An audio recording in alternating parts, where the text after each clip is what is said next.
Hi, Kristen here. Welcome to my home office. Let me start by saying that I've been thinking about making this video for a couple of weeks now, and I finally decided to get over myself and just do it.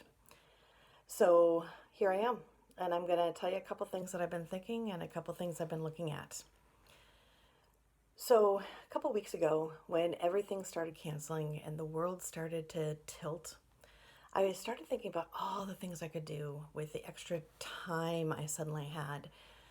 And I made lists of things to do. And here I am 2 weeks later, looking at my calendar, and there's so much blank space on my calendar. I'm sure the same is for you guys. And I looked at my list of things to do and realized I hadn't really crossed anything off yet. And what I realized was I'm feeling really stuck. It's kind of like trying to wade through thigh-deep water. And that got me thinking about what was going on and what could I do about it. I don't know how long this is going to last, but I know I can't stay stuck forever. And a friend of mine posted an article on Facebook, and I'm a dork, you know I am. And so not only did I read the article, but I started doing a bunch of research. And I want to give you guys some information based on what I researched and what I figured out.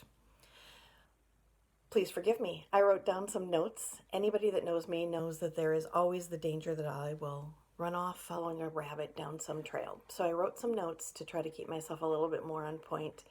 So please don't be thrown off by me looking down or turning pages. So let me tell you what I found out and what I learned and what I read.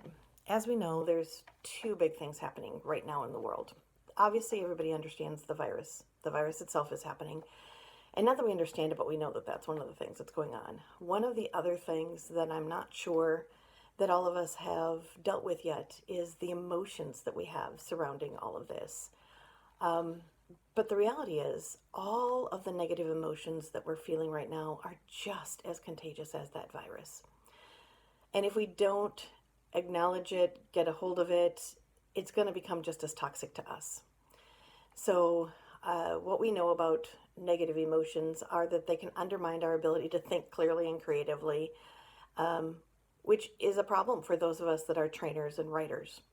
It can affect how we manage our relationships. Anybody having that problem? And for those of you that have added homeschooling on top of it, I know you're feeling that. It can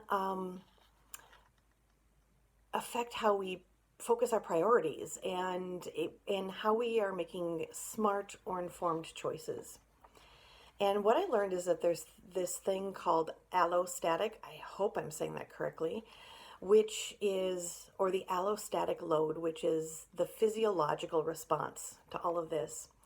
And the cost of chronic or extreme wear and tear on our bodies, our mind, and emotions is what is the allostatic load. And we can actually experience what they call allostatic overload. And that's when the demands on our internal resources exceed our current capacity. I don't know about you, but I'm scared that I might be approaching that. So where do we start? We can't change what we don't notice. Let's start there. So we have to become more aware of what we're feeling at any given moment. That means that we actually have to practice sometimes what we preach, self-reflection. And the more we self-reflect on how we're feeling in the moment, then the feelings are not running us.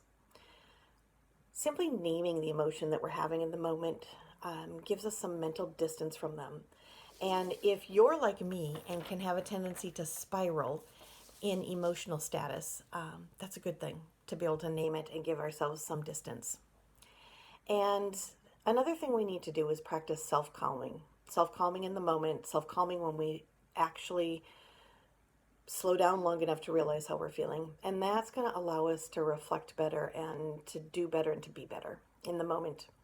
And I know that that's something I have to practice more, is the recognizing it sooner so I can do something about it. One of the other things is that we have to acknowledge individually and as a group and as trainers and curriculum writers, we need to acknowledge this as sort of our own community, that a couple of the things that we're feeling right now is fear, uncertainty, and certainly grief.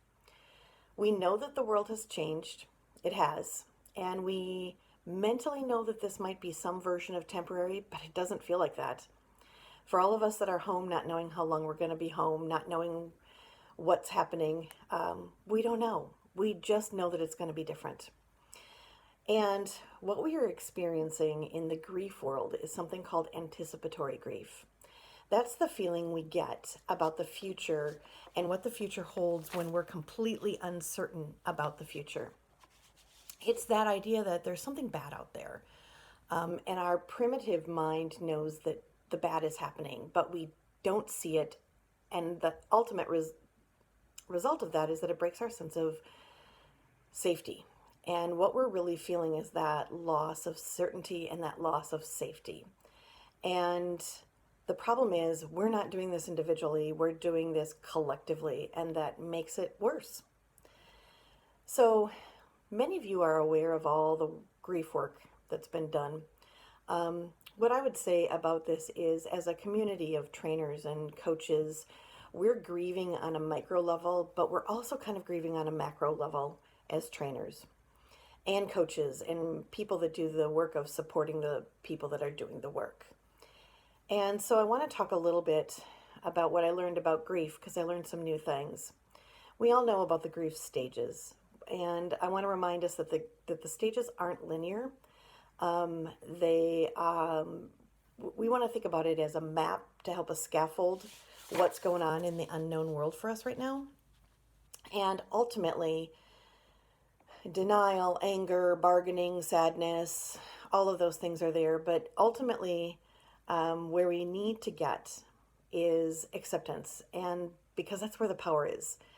We can find control when we can accept it. And it might start as small control, like I can wash my hands. I can stay a safe distance. I know how to do work virtually. I have to be able to do that. But more than that, there's actually physical, that's what the physiological part of this is. There's actually physical things that go along with this, racing mind. And so body things that are happening for us. So what else can we do? If our anticipatory grief gets out of control or gets too big, it's really anxiety. And that's possibly what some people are talking about. And it's possible that you're doing a little bit of that work inside your brain, whether you wanted to or not, where your mind is beginning to show us images. We're doing some of that worst case scenario work in our heads. And that's basically, our mind is actually trying to protect us. Our goal is not to ignore those images or to try to make them go away, because our brain isn't going to let us do that. But it's to notice them, acknowledge them, and in that moment, we have to find some balance about the things that we're thinking about.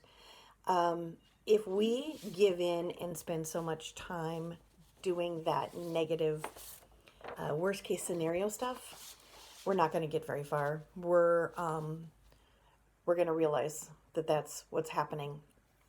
Really, anticipatory grief is about the mind taking us to the future and imagining the worst. So, first step, we have to come back to the present.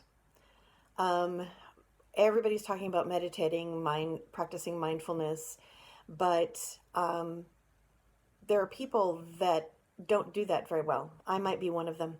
I practice and I keep practicing, and I'm gonna keep practicing. But I've learned that there's quick and easy things. Like, for example, for those of us that don't meditate or do mindfulness on a big basis, there's things like name 5 things in the room right now. It's that simple.